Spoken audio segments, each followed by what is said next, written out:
Lousy movie. Very lousy acting. I hated it. People are much more inclined to think that it is bad to portray sex, that that it's nearly criminal to portray sex. And of course, I think that's wrong. You know, I think sexuality is part of our life, and we should not be afraid of it. If Verhoeven hadn't proven that he was once capable of making great movies, this piece of masturbation probably wouldn't be so hard to take.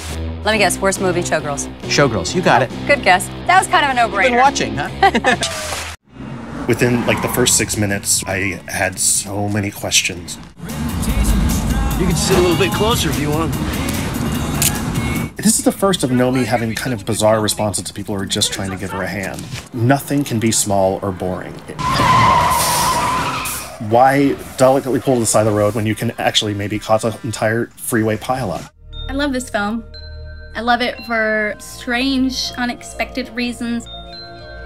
It's kind of a hero's journey in the most unlikely of protagonists. Who's right about Showgirls?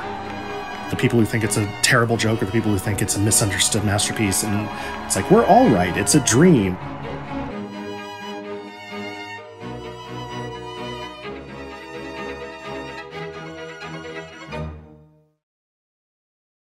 Salut les déconfinés, c'est Merege et aujourd'hui, je ne viens pas critiquer un film, ni même un court-métrage, ni même un dessin animé, ni même une série, et c'est une première sur ma chaîne, non. Je viens faire la petite critique d'un documentaire, ça s'appelle You Don't Know Me, c'est réalisé par Jeffrey McHale, et en réalité, c'est un documentaire sur Showgirls, le film controversé de Paul Verhoeven, qui date de 95. Alors si vous n'êtes pas au courant, si vous n'avez pas vu ce film, eh bien c'est un film qui a fait beaucoup de bruit à l'époque, parce que bon, Verhoeven il avait le vent en poupe, hein, c'était un des meilleurs réalisateurs du monde, c'était vraiment un des maîtres d'Hollywood, il venait de réaliser Basic Instinct qui avait tout raflé, un polar sexuel avec Sharon Stone et Michael Douglas, que vous avez certainement vu, voilà un film encore culte aujourd'hui. Paul Verhoeven, à ce moment-là de sa carrière, il est au top niveau. Il peut tout faire. On lui déroule le tapis rouge. Il a les pleins pouvoirs. Franchement, tout le monde se bat pour l'avoir. À cette époque, il pouvait réaliser n'importe quoi. On lui aurait dit oui pour n'importe quel projet. Et d'ailleurs, c'est exactement ce qui s'est passé. Et donc, il s'est engagé dans ce film, Showgirls. On va dire que c'est une comédie musicale sexuelle qui se passe à Las Vegas. Un film vraiment sans pitié. Quelque chose de très étrange, un objet filmique comme ça, on sait pas trop sur quel pied danser. Est-ce que c'est un chef-d'œuvre incompris? Est-ce que c'est une bouse intergalactique? Ça c'est ce qu'on a dit au début. On a dit que c'était vraiment une daube. Ensuite, au fur et à mesure des années, ça s'est un petit peu calmé. Et puis voilà, les gens ont commencé à regarder à la loupe et en train de se dire ouais, mais regardez là ce plan, cette séquence, qu'est-ce que ça veut dire? Voilà, par exemple, tout un jeu sur les miroirs, un reflet de notre société, etc., etc. Verhoeven s'est exprimé. Elizabeth Barclay elle-même, qui s'était pris une bonne grosse rouste, sa carrière, elle a implosé, elle a plus jamais rien fait après. Et franchement, elle a vécu des moments très difficiles. Eh bien, non, même elle, elle en est revenue. Et a priori, en tout cas, c'est ce qu'on apprend dans le documentaire. Aujourd'hui, elle est heureuse d'avoir fait le film. Et c'est devenu un film culte. Voilà, on en parle encore, vraiment. Il y a même des pièces de théâtre qui jouent à succès. Ça, je le savais pas non plus. On apprend beaucoup de choses dans ce documentaire. Et là où je trouve ça vraiment extrêmement bien fait, c'est que déjà, ça fait intervenir quasiment tous les acteurs du film. Et évidemment, Paul Verhoeven, le réalisateur, on le voit notamment aller chercher son Razzie Award, parce que ça avait reçu à l'époque...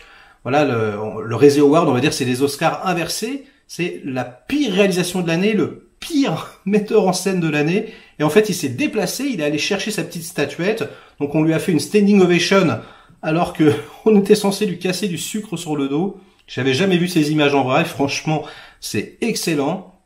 Et formellement, le documentaire est extrêmement bien fait. Déjà, il est pas très long, 1h30. C'est très très dynamique. Ça fait intervenir énormément d'intervenants de l'époque. Alors que ce soit par image d'archives ou des extraits de films ou par exemple voilà des choses qu'ils ont pu dire plus tard, les années d'après ou dans des interviews, parfois on les entend vraiment, parfois c'est juste écrit sur l'écran, mais il y a un vrai travail graphique, le montage du film est excellent, on s'ennuie pas une seule seconde.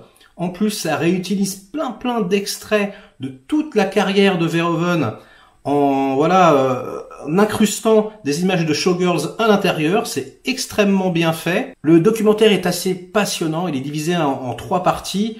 Donc on va dire une première partie, vraiment on explose le film.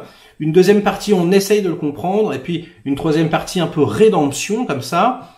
Et là où c'est extrêmement intelligent, c'est que il n'est pas en train de te dire « Oui, vous êtes une bande de gros débiles si vous n'avez pas compris le film », et il n'est pas en train de te dire non plus « C'est le plus gros nanar de l'histoire et ceux qui disent que c'est bien ont de la merde dans les yeux ».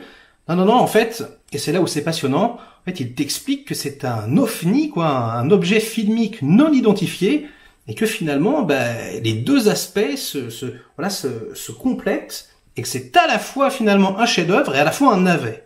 Voilà, j'ai trouvé que c'était une approche vraiment très originale. Alors évidemment, pour apprécier encore plus, il faut avoir vu le film, mais je pense que si vous vous jetez dans l'aventure, c'est que vous l'avez vu, et même plusieurs fois, ouais, je vous vois là-bas.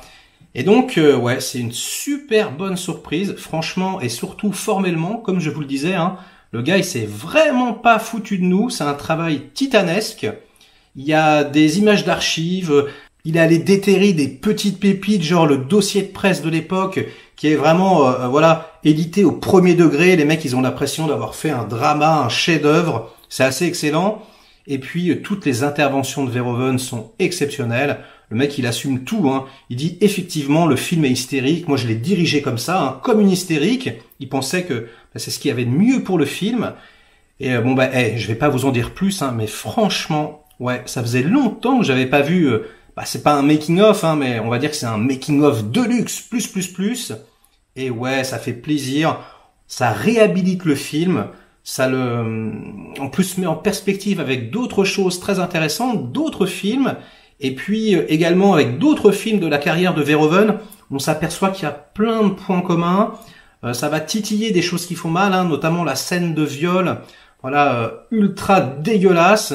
Et on s'aperçoit que, Verhoeven, il traite du viol dans quasiment tous ses films, que ça l'obsède. Bref, c'est vraiment passionnant, ça va en profondeur. Et je dis chapeau melon, mon petit monsieur. Moi, j'ai trouvé ça formidable. Donc, si vous avez l'occasion de le voir, les petits cocos, jetez-vous dessus. C'est vraiment excellent. Ça sera tout pour aujourd'hui. Likez, délikez, inondez-moi de commentaires, évidemment. Et moi, je vous dis à très vite pour de prochaines aventures. Ciao.